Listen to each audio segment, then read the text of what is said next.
This is a video where I teach you how to play melee IV the way I play it, which is to be a pressure sponge and a resource sponge. People kind of dump all of their cooldowns, all their attention, all their resources into you, and then your team wins the game because you're not dying and they're investing in killing you and it's not working. You're gonna get chased around a lot. You're gonna need to have pretty good movement. And you're gonna have to live with the fact that you don't actually do that much damage. You do enough damage that you can't be ignored. And once you can live with those downsides, you get to play literally. This is the funnest build in Deadlock. I'm telling you right now. You've probably seen a lot of like, oh, craziest build in Deadlock, like, you know, videos from. I'm not gonna say who. I'm not gonna name other people, but are there more waves? Like, are the wave frequency up or something?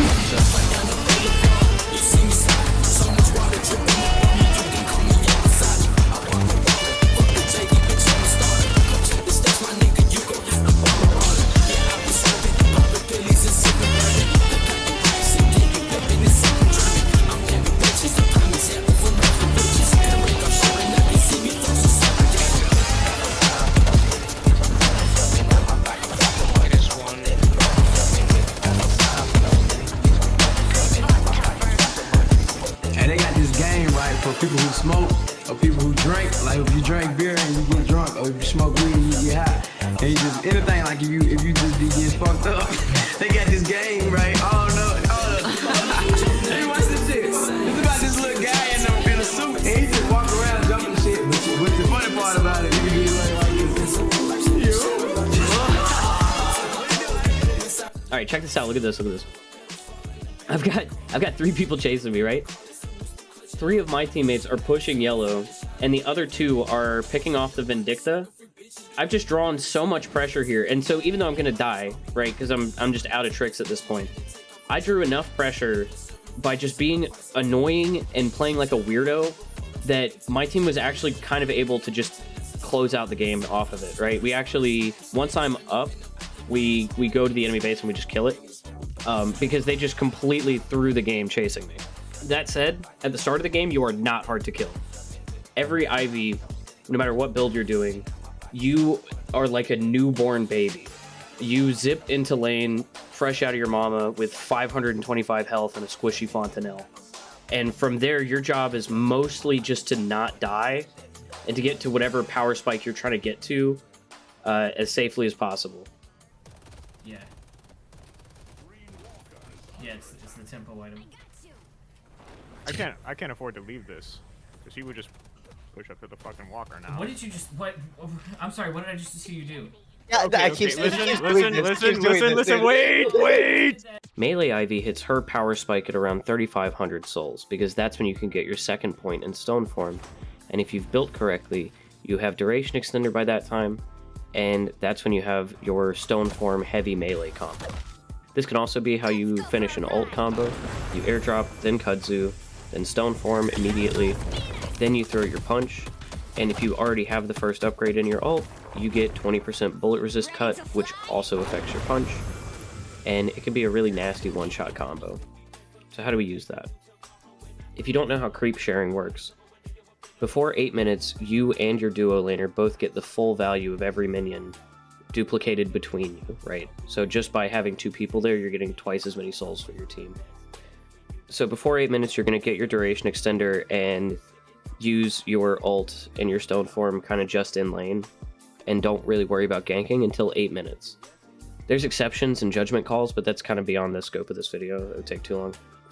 And in the meantime, you're going to be building out the rest of the 500s and 1250s, so things like Spirit Strike, Melee Lifesteal, Close Quarters, Melee Charge if you didn't get it already.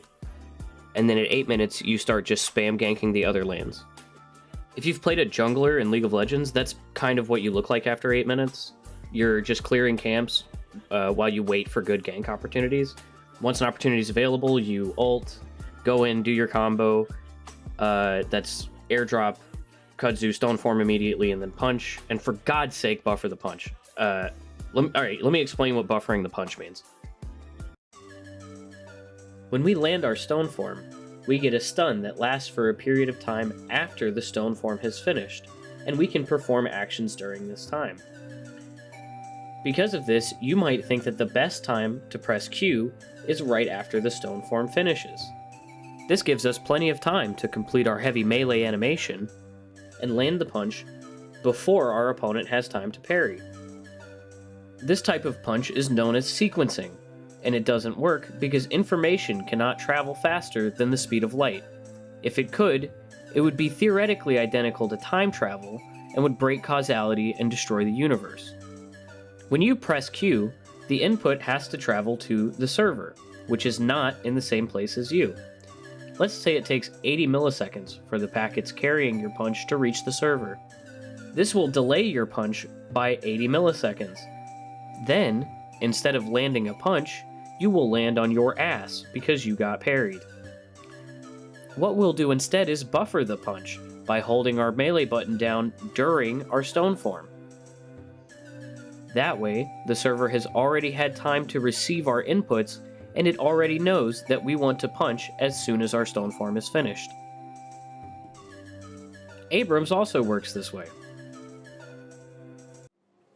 Once you've got all your early game items out of the way, that's when you start to go into the mid game and tempo becomes really important. You're trying to clear camps fast, move around the map fast, push waves fast, and sort of be very mobile and out on the map and very safe. You don't want to have to go back to heal and stuff like that. So we need to get a tempo item as our first 3K. And what some newer players will do is they'll look at the stats of every item and get creative and have fun picking what they think would be best. As you get into a higher level, what most people do is they just ask the tempohedron. So skip to this timestamp if you already know about the tempohedron, but this video is kind of aimed at newer players. So this is the tempohedron.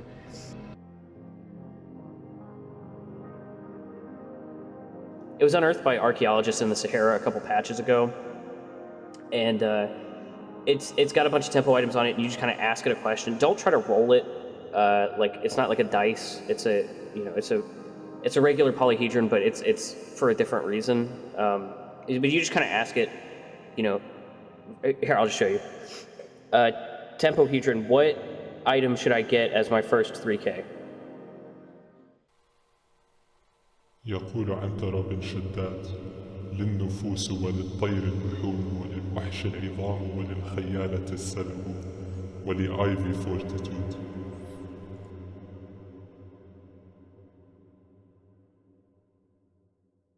Yeah, so I didn't understand him completely, but he said fortitude, which is, I think that's a green item. Wait, yeah, it's this one. So yeah, it looks like that'll make it so that you don't have to go back as much and give you like movement speed to stay on the map and stuff like that. It doesn't, but honestly, just don't ask questions, just buy what the tempohedron tells you to buy. Yo, man's in there telling shit. Bed with the trunk in the front like an elephant. Japanese fan, $1,000 medicine. Engine is a elephant. Hear when I'm revving. Alright, here's how you team fight. Get in, cancel important ults, like use your utility to try and shut people down from whatever they're trying to do. Just be disruptive and frontline for a little bit. Then you're looking to isolate somebody into a 1v1 or get people chasing you and get as much pressure and attention and cooldowns on you so that your carries have space to make the plays they want to make. You want to make them say, what is this guy doing? That's illegal, kill him. And then you draw a bunch of focus, and then it turns out that what you're doing isn't illegal because your movement is cracked and you know how to use your cooldowns and you built correctly. That's part of why we're building really defensively. If you want to know how defensive to build, just imagine someone just criticized something that you really worked hard on. That's how defensive we're going to be. Alright, here's how you heavy melee cancel. To start with, we're just going to extend the melee. I don't know what this is called. I've never heard it called anything. I don't really see other people do it. So we're going to call it the heavy melee sloppy slide, okay? While holding down your melee button, press your fleet foot button and see what happens. Practice getting as long of a dash extension as you can, right? Try and hit fleet foot as late in the punch as you can. Step 2, do the same thing, but let go of the punch button first. Step 3, do the same thing. Throw your punch, let go of your punch button, and hit fleet foot like you were doing before, but try to do it after double jumping.